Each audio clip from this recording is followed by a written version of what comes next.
క్రీస్తునందున్న ప్రియులకు ప్రేమతో వందనాలు తెలియజేయుచున్నాను. నవంబర్ నెల 24వ తేదీ 2024. ఈరోజు దేవుడు మనకు చేస్తున్న వాగ్దానం ఏమిటనగా యోబు గ్రంథము 37వ అధ్యాయము 5వ వచనం. మనము గ్రహింపలేని గొప్ప కార్యములను ఆయన చేయును. ఆమెన్.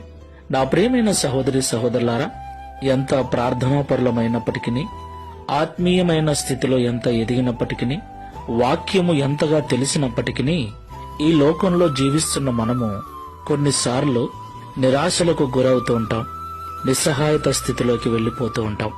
నా ప్రియమైన సహోదరి సహోదరులారా, ఈ లోకంలో కష్టాలు, శ్రమలు ఎవరిని వదిలిపెట్టవు. నిందలు, అవమానాలు క్రైస్తవులకు కూడా వస్తాయి. ఈ లోకంలో దేవుని బిడలుగా జీవిస్తున్న మనము వీటన్నిటినీ అనుభవించవలసి ఉంది.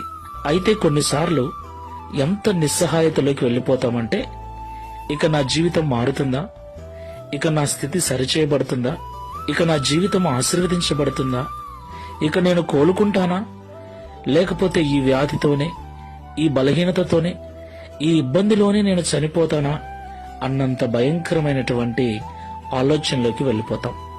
నా ప్రియమైన సహోదరి సహోదరులారా, మనం ఆరాధిస్తున్న దేవుడు సర్వశక్తి గలవాడని మనం ఎన్నడూ మర్చిపోకూడదు.